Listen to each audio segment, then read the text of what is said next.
ते रम्य बालपण हा शब्द ऐकला की आपल्याला आपलं लहानपण आठवल्याशिवाय राहत नाही. खरंच किती निरागस असतो. निसर्गाचं सौंदर्य आणि बालमनाचं सौंदर्य दोन्ही सारखंच की.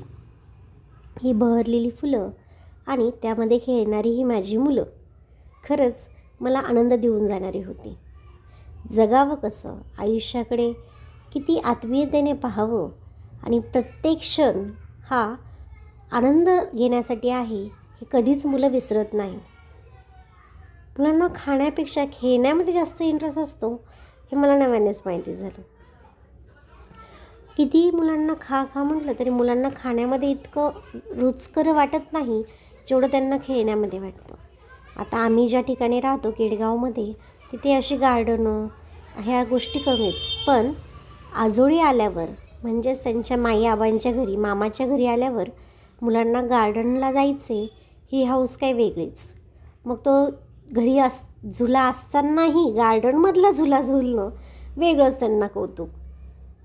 एकत्रितपणे खेळलेली एक एक घसरगुंडी बहीण भावाचं प्रेम किती वाढवते बघा. मला असं सांगायला नक्कीच आवडेल की आमच्या लहानपणी अशी खेळणी नव्हती, पण मामाच्या गावी गेल्यानंतर किंवा उन्हाळ्याच्या सुट्टीमध्ये आम्ही चांपूल, सापशिडी, काचपाणी असे खेळ खेळायचो. सूरपारंब्याही कधी कधी खेळलेल्या आठवतात. पण ही खेळणी मुलांना किती आनंद देतात. पण त्यांच्यासोबत आजी आजोबांची मात्र कसरतच होते. आजी कितीही म्हातारी झाली तरी नातवंडांसाठी 16 वर्षाची तरुणीच होते म्हणावी लागेल. तिच्यामध्ये मुलांना बघून येणारं स्फुरण काही वेगळंच असतं. त्यांच्यासोबत आपलीही कसरत होते. मुलंही सर्वांना आत्मसात करतात बघा. आपण आपली गोष्ट कोणासोबत पटकन शेअर करत नाहीत, पण मुलं पटकन देतात. त्यांना आवडतं इतरांसोबत बोलायला, इतरांसोबत हसायला. त्यांना कोणतीही वेगळी ओळख लागत नाही. खळखळून हसता येतं, पाहिजे तशा उड्या मारता येतात. ते जर आपल्याला करायचं म्हटलं तर 4 वेळेस आपण इकडे तिकडे बघतो की कोणी बघत तर नाही आहे ना, कोणी आपल्याला हसणार तर नाही ना. पण हे चिंता, काळजी मुलांना मात्र नक्कीच नसते. त्यांना उडायचं असतं विमानांना पंख लावून. त्यांना जगायचं असतं मनमुराद. आणि त्यांना हे लहानपण अतिशय प्रिय वाटणारं असतं. कधी कधी असं वाटतं छोटे असते तर बरं झालं असतं, उगाच मोठी झाले.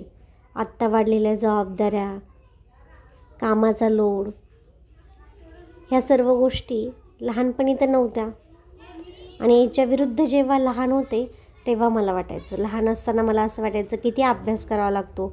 पटपट मोठी झाले ना मग परीक्षाच नाही, अभ्यासच नाही. माणूस जे आहे त्यात कधी समाधान मानू शकत नाही हे मात्र नक्कीच खरं म्हणावं लागेल.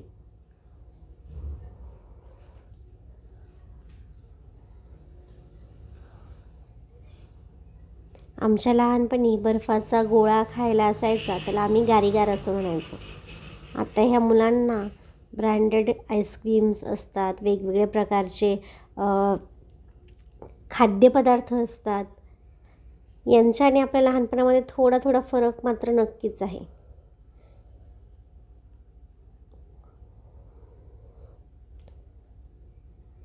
नैतिक पण गावाकडे आल्यानंतर, गावाकडे म्हणण्यापेक्षा आता